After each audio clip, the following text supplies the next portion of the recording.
ኋላ እንግዲህ አሁን ደግሞ የምገኘው አልቢር መስጊድ ላይ ከቀራኒዮ ወደ አሸዋ ሜዳ የሚወስደው መንገድ ላይ የሚገኝ አልቢር መስጊድ የሚባል አለ።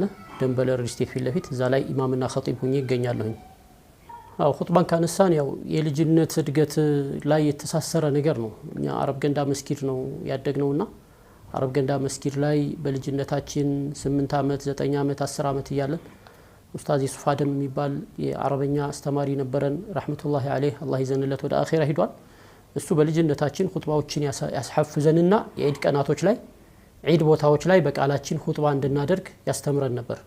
ከዛ ተነሳ። ከዛ በኋላ ደግሞ በኔ ህይወት ውስጥ ትልቅ አስተዋጽኦ የነበረው ኡስታዝ ጣልሃ መሐመድ ዑስማን አሁን አላህ ሐፊዘሁላህ አላህ ይጠብቀው። እሱ ደግሞ እንደዚሁ ሰዎች ፊት እየቆምን ኹጥባ እንድናደርግ እያለማመደን ከዛ ነው የመጣ ነው። ከዛ በኋላ እኔ ትምህርት ጨርሼ አካዳሚክ ጨርሼ ወደ ግብርና ስራ ውስጥ ገብቼ ነበርና እዛ በገባሁበት ሰዓት ላይ የተመደብኩበት ቦታ የሚያሰግዱ ሰዎች አልነበሩም። እዛ ቦታ ላይ የዒድ ሶላትን ጨምሮ እያዘጋጀሁኝ የዒድ ሶላትንም ኹጥባ አድርግ ነበር ማለት ነው።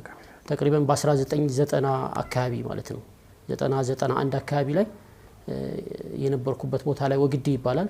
እዛ ላይ እንደዚሁ ኹጥባዎችን አደርጋለሁኝ የዒድ ሶላቶችንም ማሰገድ ከዛ ጀምሮ እስካሁኑ ሰዓት ድረስ እንግዲህ ከዛም ደግሞ ወደ ጃሚዓ እስላሚያ ገብቼ ከወጣሁ ጀምሮ አሁን ቢያንስ 17 አመት አካባቢ መጀመሪያ ላይ ኢባዱ الرحማን መስጊድ ላይ አሁንም ደግሞ አልቢር መስጊድ ላይ በኢማምና በኸጢብነት ያገለገልኩ እገኛለሁ ማለት ነው።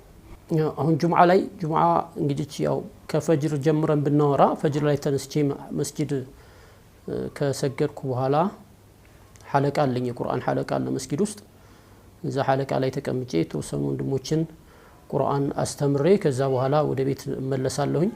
ወደ ቤት ተመልሼ ትንሽ አረፍልና ከልጆቼ ጋር አብሬ ቁርስ አብረን በልተን ከዛ በኋላ የጁምዓ ዝግጅቱን ነው የምጀምረው።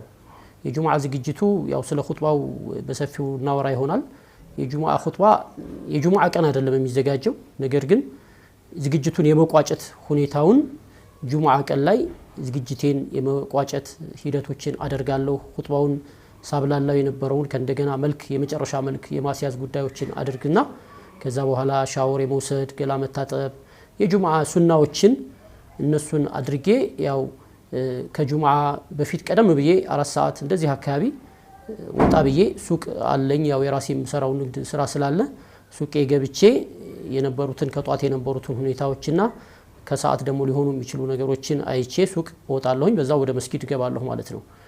ከዛ የጁምዓ ኹጥባ ሚንበር ላይ ነው ቀጥታ የምገባው። ያው ኢማም ወደ ኹጥባ ነው ወደ ሚንበር ነው የሚገባው ሱናው የረሱል ሰለላሁ ዐለይሂ ወሰለም ረሱል መተው ቀጥታ ሚንበር ላይ ስለሚወጡ እኔም ቀጥታ ወደ ሚንበር ወጥቼ ወደ ኹጥባ ስርዓትና ወደ ስግደቱ ስርዓት ነው የምገባው።